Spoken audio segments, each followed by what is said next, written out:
There's nothing that I wouldn't do. For your attention, please. Can I have your attention, please? Everybody just look at me. Everybody just look at me. I day trade attention. Shout out to Gary V. Respond to every mention. You can find me on your FYP before. What is up, everyone? Welcome to Let's Be Clear with Just Wayne. I am Just Wayne, and so excited to have you all here. So excited to get to spend some time talking about what we do every single week here, which is the intersection of pop culture and politics. And this week, we're going to do the rundown, which is where we talk about some of the main headlines that are happening in the world right now. Our main story is talking about my home state, the state of Minnesota, and the relentless attacks from the Trump administration on our state. And we're going to wrap it all up with one more thing. So before we get too deep into our stories, we start with a segment we like to call the rundown.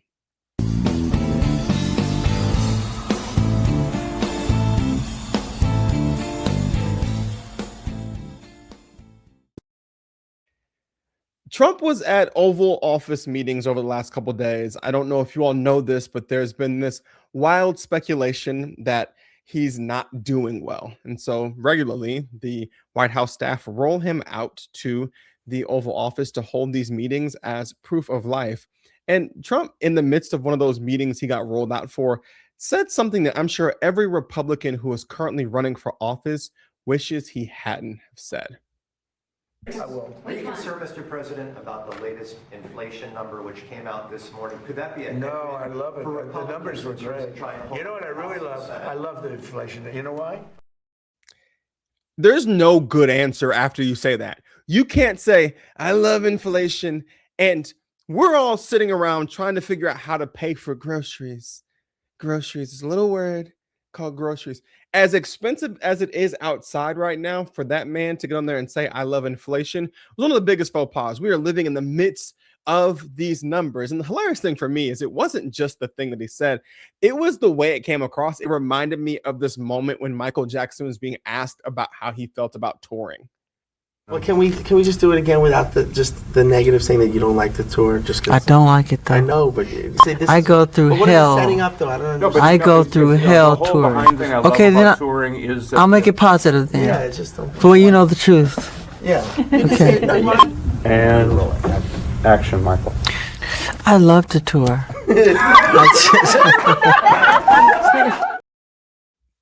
To me, that's one of the greatest clips of all time. I love to tour, right? And so you're dealing with the president who comes out and he says, I love inflation. And what is wild for me is the ways in which Republicans have to contort their bodies into pretzels in order to be able to justify the things that are being said by this White House, but specifically by this president. This was no clearer than the moment when Amelia Sykes, who was in the middle of a congressional hearing with Chris Wright, who's the energy secretary. He was being asked questions about a whole bunch of other things, and then he had to answer a question about inflation. And I don't think he was ready. Yes or no? No, I would prefer lower inflation. You would prefer low inflation. Do you know that your boss, essentially President Trump, just stated that he loved inflation? He's an entertaining, hyperbolic guy who's done tremendous leadership and on balance is driving inflation So it sounds down. like you were unaware that President Trump just mentioned that he loved inflation. And I certainly don't want to get you in trouble with your boss, but it sounds like you don't love inflation, but he does. Can you imagine how difficult of a job it would have to be to wake up every day, go do your job, and have no idea what the president is going to say? But to refer to the president of the United States as hyperbolic is wild, especially because I don't think Trump could spell the word hyperbolic. I mean, I think this is evidenced actually by the fact that Donald Trump, at least in my estimation, has just recently learned that the letter B is at the end of the word dumb. These are some very sick puppies that I'm looking at that are running for office, and on the other side, I call them the Democrats, D-U-M. You take out the B. A lot of people don't know dumb has a B. You take out the B, and you change the E, you put the U, and you have a Democrat. I think every time he says, a lot of people don't know that, what he's really saying is that he just recently found this out, and now he thinks it's the biggest revelation in the world, and he has to tell somebody about it. So here it is. He He doesn't know that there's a B on the word dumb. He decides to reword it as Democrat. Democrat, that's a big word for Elmo, right? And he is struggling not only with his spelling, but he is struggling to stay awake in meetings. He is literally trying his best to keep his eyes open. With President Trump's leadership, this is another promise made, promise kept by President Trump that he was going to roll back these job-killing, community-killing, industry-killing jobs. He's done that last year with executive orders, doing it today with his proclamation. So I want to say thank you to President Trump. I want to say thank you to my great friend, Secretary Lutnick in Commerce. We have dual responsibilities across Commerce and Interior related to fish, and of course with our partners in the Pacific, because American Samoa, Guam, the Commonwealth of Northern Marianas Islands. We've got the Congresswoman here from Northern Marianas Islands. These are all American citizens. As Howard said, this is U.S. territorial waters, and they were closed to us and open to others, and that makes no sense. He's over there fighting for his life to keep his eyes open. And finally, at some point, he just decided to give up the ghost and fall asleep. 50% of the country's seafood. Listen, he is struggling. And the reality is, we know he's struggling physically. I mean, we've seen the bruises. We've seen him wander. We've seen him sleeping in the Oval Office. We saw him sleeping at a Knicks game the other day. Like, he is very clearly, and the fact that the White House is covering this up would be the biggest scandal in any other White House. But they're covering it up as if we don't see what we see with our own eyes. Like, my eyeballs are desourced. And also, he keeps having to go in for checkups, which we know are not just checkups. So this man is clearly struggling physically, but he's not the only one in the administration struggling physically, because Pete Hegseth decided to go down to Guantanamo Bay and work out with some soldiers, and it did not go well.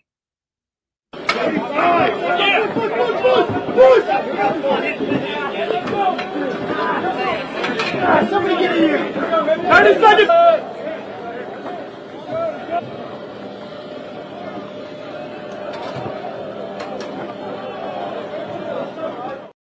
I'm over here like, no rep. Like, not a single squat was seen. Not a single shoulder press was seen on the other side of the squat. I don't know what was happening at the end of that bench press. And also, the wrists were killing me. So I think, at the very least, if nothing else we get from this clip of Pete Hegseth, we now know for sure who Trump was actually talking about in this viral clip of him talking about a weightlifter. And she goes, and she lifts, and she gets it. And, Mom, I'm going to do it, Mom. Can't do it. This has been the rundown.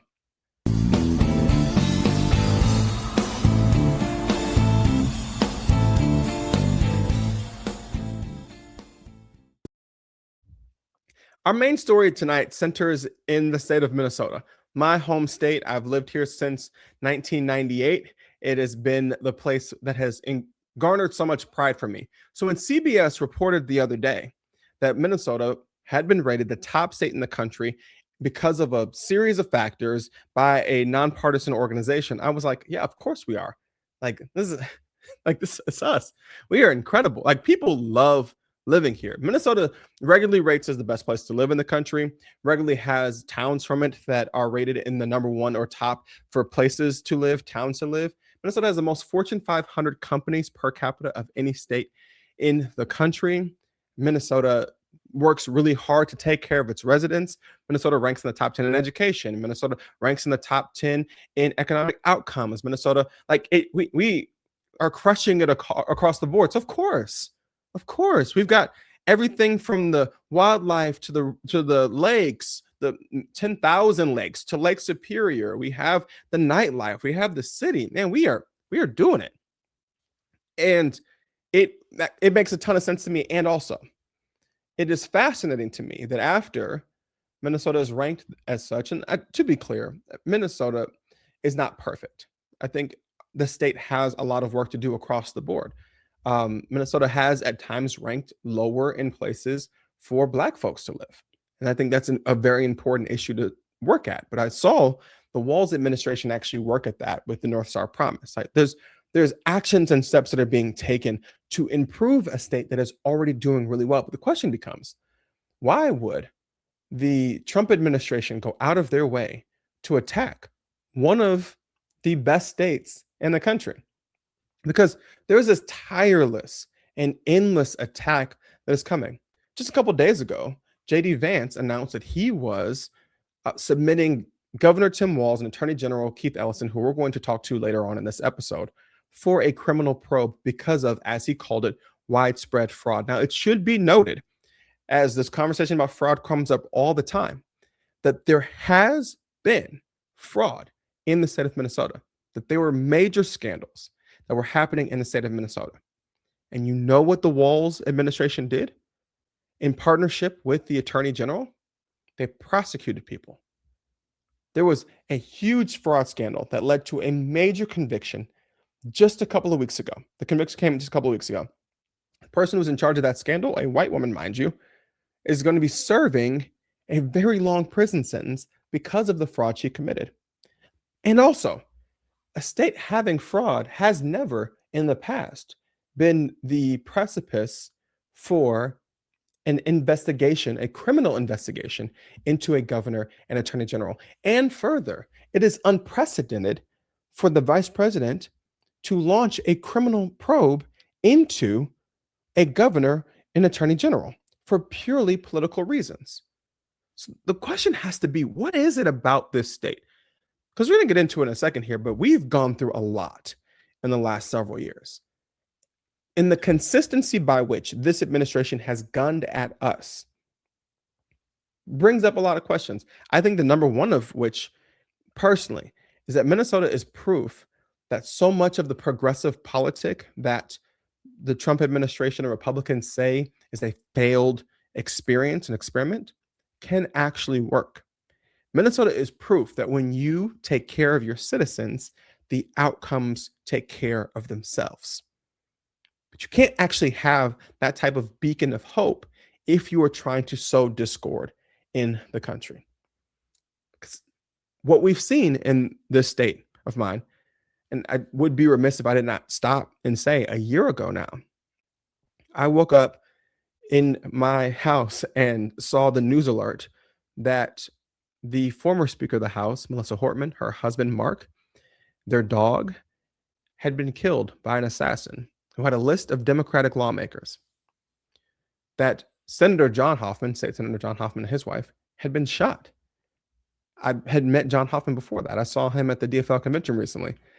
And I have not had the chance to make the joke with him, but I want to joke that Senator John Hoffman is the political 50 Cent because he got shot 9 times. I don't know if you were outside when 50 Cent dropped Get Rich or Die Trying, like that was, how was the record? He got shot 9 times. Who produced it? He got shot 9 times. Senator Hoffman is a G for that, right? And it's not funny, but like it's funny. That happened a year ago. We started this past school year that we just wrapped. We wrapped the school year last week. We started this past school year with the school shooting that happened at Annunciation. Those are some of the local things that happened. But then we got into January, and we were experiencing something that the Trump administration called Operation Metro Surge. All because Lisa Demuth, who is running for governor, although she did not get the endorsement of her party for governor, she's a current Speaker of the House in the State House. She invited a YouTuber named Nick Shirley to come investigate fraud. The YouTube video of that investigation goes viral. Although, in my personal opinion, Nick Shirley's an imbecile. And I will say that to his face if I ever get to be in front of him. I will say that I don't even think you can read because you clearly can't speak well. That's a whole nother conversation for a whole nother day. He creates this frenzy around fraud. Although the things that he is talking about can be and were actively debunked. Despite that, that viral lie triggers, for some reason, this idea that the Somali population here, who, by the way, are citizens, Somalis who live here are citizens of the United States. And So there are citizens of the United States, and yet this triggered this idea that this foreign invasion was happening that was leading to all of this fraud. And so instead of, as Governor Walz has said repeatedly, he told Donald Trump when this conversation got started, if you want to help me, send me a bunch of auditors. But instead of sending a bunch of auditors, what the Trump administration did is they sent ICE agents. Now, once again, the thought process that they are doing this in order to respond to the Somali population who are citizens is backwards. But what it created was chaos and bloodshed. Like, I can't help but be like Hamilton. Chaos and bloodshed already haunt us. Honestly, you shouldn't even talk. Look at the cost and all that we lost. And you talk about Congress? My dog speaks more eloquently than thee, right? What happens is now thousands of ICE agents are deployed. These folks are untrained. These folks do not have identifying markers. These folks are wearing masks, and they are literally snatching people off the street. They were walking up to people who were citizens and asking them, where are you from? Where were you born? How can we verify that? Which is illegal. So much of what happened is illegal. And if you want to get my fiance going on a subject, talk about detention centers. Talk about what is happening to folks who are ending up in these detention centers and how they're being split up in these detention centers. Because I need everyone to understand that the United States of America right now is doing in detention centers something that people in 100 years from now will look back at the same way we currently look at the Nazis in Germany. The way that we are collecting, housing, torturing, like creating just disgusting situations for people who are in detention centers. The way that we're snatching folks up who have been following the legal process, who have been going to their court-appointed hearings, who do not have an active deportation order, the way that those things have been happening, and folks are getting thrown into these detention centers, children, the way that people are being assaulted, the way that people are being disappeared, the way that people are dying. The United States of America under Donald Trump and the way that we have handled this so-called immigration enforcement is not different than the way that the Nazis handled the Jews in the 40s. And the fact that we don't talk about it in the same way is in part because the Trump administration does so many evil, so many egregious, so many illegal things on a daily basis that it makes it very difficult for us to keep up and catch up. But the Trump administration comes in. Thousands of agents. We are living in an occupation zone. It is the eeriest experience of my entire life, trying to go about picking up my kids every day. We started a carpool situation for kids to get them to school whose parents were afraid to come outside. We're going to basketball games. Like I was coaching my son's basketball team, being like, is it safe for us to be there? All because the Trump administration decided to attack American citizens. And in the process, Alex Preddy and Renee Good lost their life.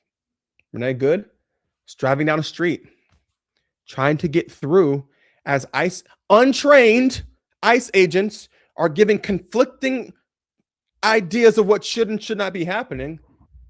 Renee Good, the tire mark show, the video shows, tried to drive around the guy. He shoots her in the face and calls her the B word.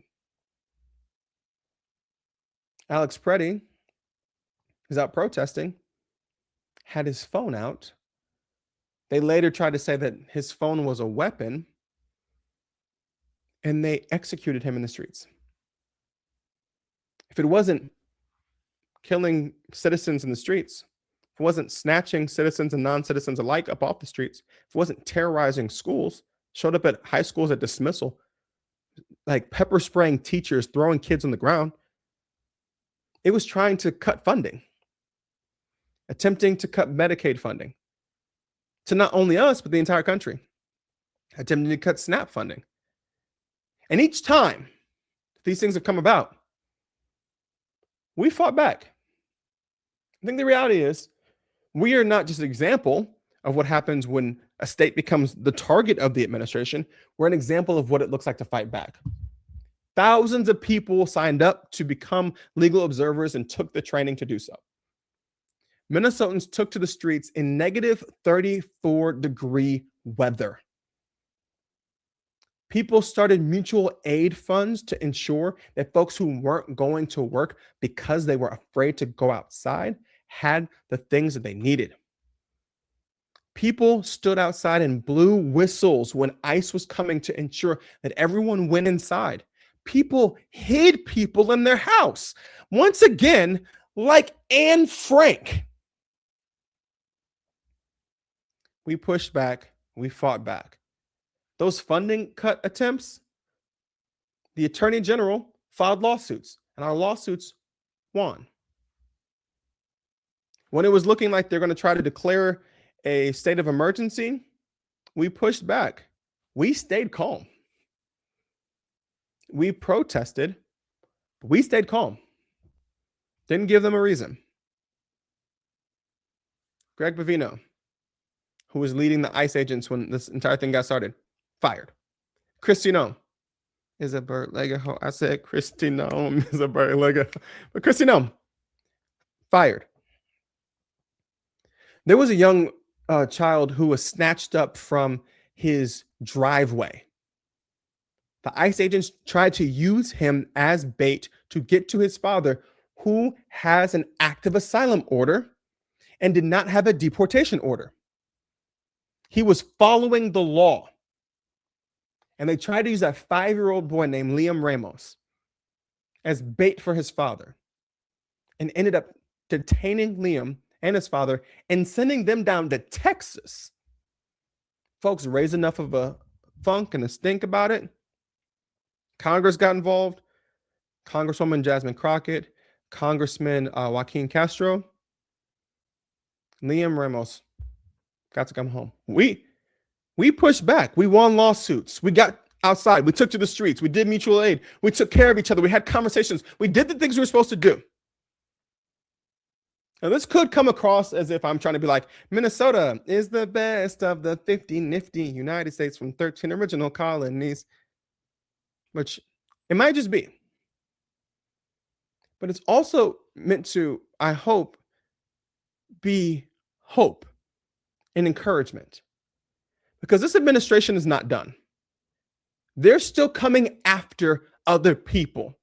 Tom Homan made it very clear on Fox News the other day that New York City is next.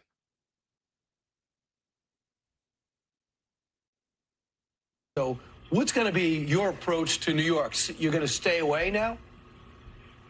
No, I won't keep my promise to Governor Hochul. I met with Governor Hochul a couple months ago.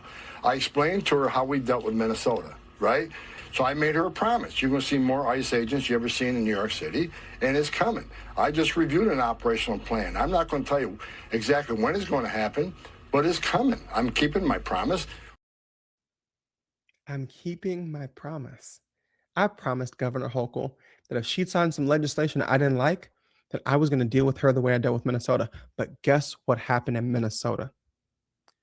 You, Tom Homan, tucked tail and did a retreat. You pulled the agents out. You stepped in because Greg Bovino and Kristi Noem were doing so terribly, and the PR was so bad, and the country was turning on you. You stepped in and said, you know what? Maybe we should just go home. So my hope is that Minnesota becomes the beacon of hope for other folks. Now, I will say before I get to this next section, Minnesota is classically known for being a nice group of people. Minnesota nice is kind of our thing. And we showed up for our neighbors. We showed up for the people around us. We showed up. And we showed up in ways that were passive aggressive because that is who Minnesota is. New York does not do passive aggressive. New York is aggressive aggressive. New Yorkers stomped out somebody for wearing a Spurs uniform. Like New Yorkers will stomp you out and then be like, hey, B, I don't know why you're on my block anyway. Suck my dick, Nixon 5, son. I don't know if New York's a spot that they want to go to. But other than just not being a spot they want to go to, wherever the next place is, I hope that we give them hope. I had the chance to have a conversation about this with Senator Amy Klobuchar, who's currently running for governor in the state of Minnesota.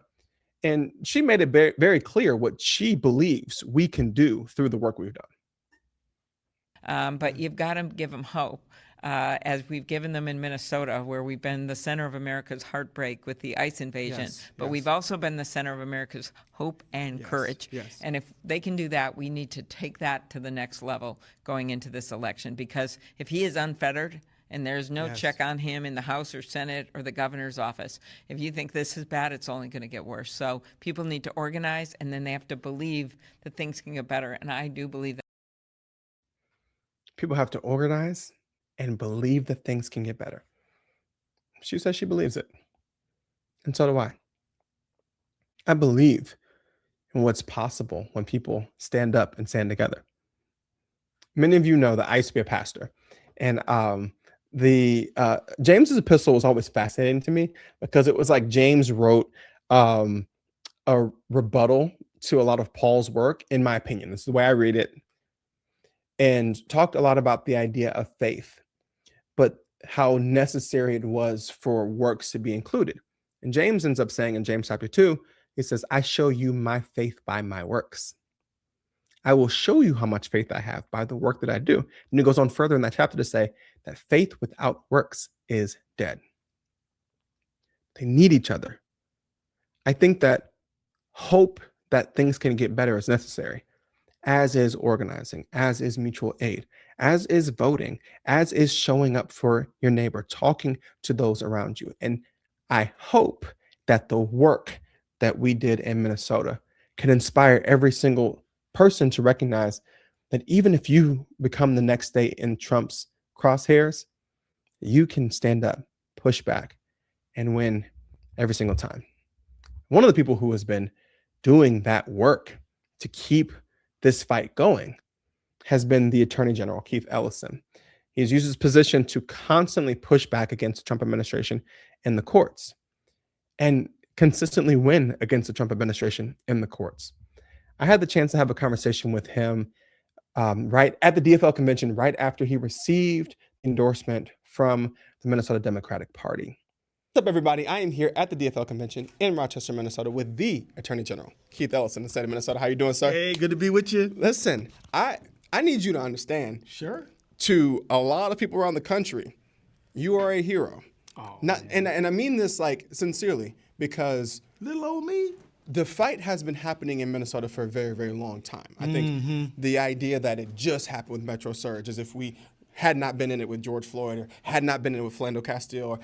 So we've had all of these different experiences here in the state of Minnesota. And so I think it's important for us to have fighters. And I'm just curious, what does it look like to you to continue the fight against this administration for everyday Minnesotans?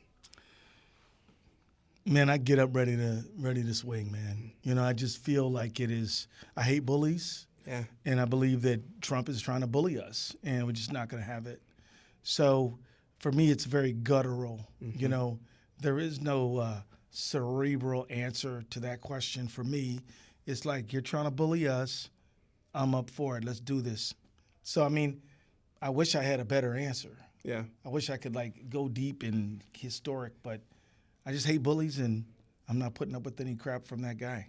Absolutely. And I think one of the things I've watched you and several attorney generals across the country do is the prep work, knowing that these things are coming down the pipeline and partnering together. So what does that partnership look like in 2026 moving forward? Because we have two more years. Dude, you know, this is a great question. And I want to tell you that, and I want everybody who listens to your show to think about this. Get with some friends and say, what if the craziest thing happened? Yeah. And then say, what are we going to do? And then get your plan right. So me and my fellow DMAGs did that about a week ago, not even a week ago, like days ago. And we thought about what if they send ICE to the polls? What if they put some MAGA nut J6er ahead of some task force and try to seize ballots, or what if all these kind of things? Just think about what they're going to do based on what they've been doing, and then build a plan around it. And then what is your counter, right? And so this is what we really, really need to all be doing. And I can tell you, if we have 62% is the average turnout in the average midterm, then we got to be trying to get to 80. How do we get to 80? How do we get to 80% turnout in Minnesota? Now, we're the highest turnout state. And you know what I have to say about that? So? Right. So? Yeah. So you're better than all the rest who ain't that hot. Let me see you beat yourself. Absolutely. And you look like you used to be an old track man like me. Yes. And so you're always trying to get a better PR. Yeah. We got to get a better PR. Yeah. And that means we got to run faster than we ran before. How do you get there? Well, you got to start now. You got to plan. If you don't plan, you're not ever going to meet your goals. So right now, if we know we want to get to 80%, then we know that what does that mean in terms of new voters between now and November? How many new ones do you have to go get every day? How many new ones every week? What's your strategy? How many people were not old enough to vote last time? How many people were not naturalized citizens last time? How many people were just cynical about politics in general last time? What's your strategy for that? So, for example, you got, you and I both got a cousin who's like, man, all these politics is, I don't trust none of them. I'm like, yeah, bro, but guess what? This dude just killed Alex Preddy and Renee Good. Right. We need to get them out. And if you vote, we can help do that. And you might get them to vote based on that. But you got to listen to what is moving their heart and then talk to them. Don't preach at them and don't tell them what they should do. Listen to them and tell them how getting involved. The other thing I want to say is that voting is not everything, but it is critically important. Yes. So you can speak out and you do your thing by writing a song, writing a poem. You can march in the street. You can file a lawsuit. There's a lot of ways to impact social change, but why leave voting off the table? Right. Just that can be part of it, and it needs to be part of it. So I guess I don't know if that's a good enough answer. No, it's excellent. But that's what I got thinking to myself. I mean, we need to have a sense of movement, and because here's the thing, and stop me whenever I'm talking too much. Oh, you good. I'm 62, and I bet you I'm at least 30 years older than you. I'm 36. Well, you're the same age as my son. You're better looking than him. Don't tell him I said that. I'm gonna put this online. I'm kidding, Jeremiah. I'm kidding, but what I'm saying is that whether it's me or you, we've lived in a world where rights are expanding. Yes. The 1965 Voting Rights Act meant more people were voting. Then shortly after that, fair housing. Shortly after that, you had Roe versus Wade. Now, a young woman today has never lived where she didn't have the right to make decisions about her own body. But a woman who's just becoming a woman, leaving girlhood into womanhood, she's living in a world where she has fewer rights than she used to have. We don't know what it means to have fewer rights. We're used to expanding rights. So we're in a new paradigm. Yes. Right? This is not the first time this happened in American history. After 1877, we saw slavery ended. Right. Something called you had all these black folks learning how to read, finding their wives and husbands, building families, starting businesses, doing all this crazy stuff, trying to live a life. And then 1877 comes the Tilden-Hayes Compromise, and then lynching starts getting real ugly. Jim Crow starts. Then you get Plessy versus Ferguson by 1896. And we didn't really start to emerge out of that till the 50s. Right. So do not ever believe that you cannot go backwards. And these people who we're up against, these are some Jim Crow-minded people. Absolutely. Absolutely. So I'm telling you, you ever heard of a case called 303 Creative? No. So this is a Supreme Court case that says that it is the freedom of expression rights of a business to say we don't serve gays.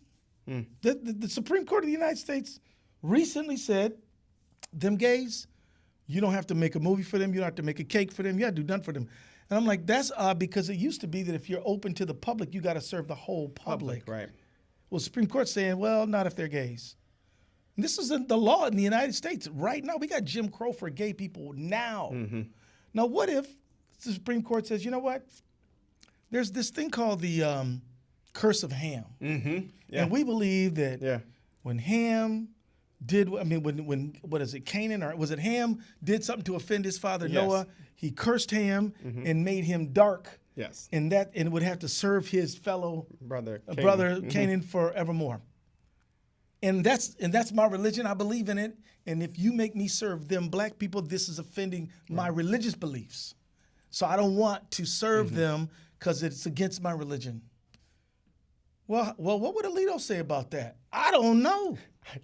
What would Uncle Thomas say about that? I don't know.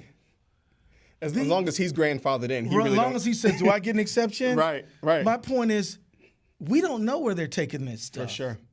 I'm saying that we need a massive movement, an overflow that is multiracial, inclusive, equality, men, women, all people, that includes, liberty and justice for all. And we need a massive movement, and we need to really take back over. We need to prioritize fair economy, all of these mergers and acquisitions, creating a David and Goliath economy. So if you're a small business person, you're going to have to go deal with them big dogs up there. This is why we really have emphasized antitrust litigation at the Attorney General's office. I don't know if you saw, but we took on Live Nation and Ticketmaster and beat that ass. Can you say bad words? Yeah, you can say it. Look, please do, because them tickets be. Yeah, them tickets crazy.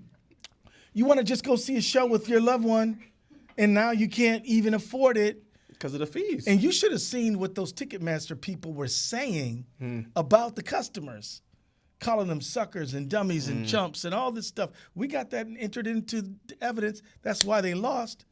But we got to do more of this stuff. We got to stop these giant consolidations. The farm people are getting hurt by this. People in the urban areas hurt by this. Now you got CBS, Paramount, and Skydance trying to merge, trying to cut off your media so that you can only know what they tell you. These are all threats to democracy. So this is we need a movement that surges up and has fair economy, fair markets against market consolidation, is multiracial and inclusive, is anti-homophobia, anti-Islamophobia, anti any kind of phobia. We're all for people, human beings. And this is kind of what we need. I don't really see myself I didn't see myself as a congressman. I didn't really define myself as an attorney general. What I am really is a civil rights worker. And that's what I do no matter what job I have, And so that's where I'm at with it right now. But we need that mighty movement. And can I say one more thing? Yes, please. So what you guys are doing, free independent media, they're coming straight at you guys. Yeah, they are. They're trying to buy up everything. So you got Mustard buys Twitter. You have Bezos buys Washington Post. You got David Ellison, no relation. With the CBS Paramount thing going on, Skydance. Larry was TikTok. Yeah, Larry with TikTok. And so at some point, they are already changing the programming. You saw the folks quitting 60 Minutes because it's not the same show. You got the president saying, if you make jokes about me, I'm going to get you kicked off the air. I mean, the bottom line is free independent media is very, very important. You guys are the VIPs of the moment because it's hard to conceive of what you never even were exposed to. And there's so much crap out there on the internet, but you who are putting out good commentary, news, information is where it's at. It is progressive and right to just do free independent media right now. So which is why my buddy Pfizer says, hey, you want to go talk to the influencers? I'm like, absolutely. Because that's where it's at right now. We gotta influence people to democracy. So sorry for talking so much. Listen, I appreciate it, and I appreciate your time so much. Anytime. Because, hey, all means all. All means all, and let's keep on doing it. Absolutely. Let's talk again sometime soon. Absolutely, let's do it. You got it. But before we end our time tonight and I go watch Love Island, let's talk about one more thing. Give me one more. Hey, okay, one more thing. Why do you? But we do have one more thing. One more.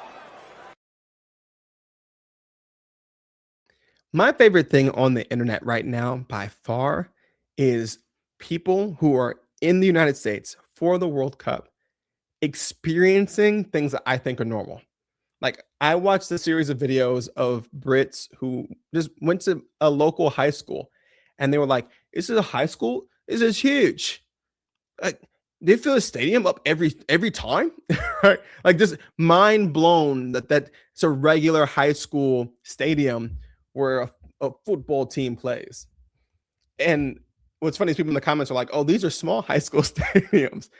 Or, I saw a video of a guy going like, "Why is this quesadilla the size of my head? Why is this water bottle so big?" Right?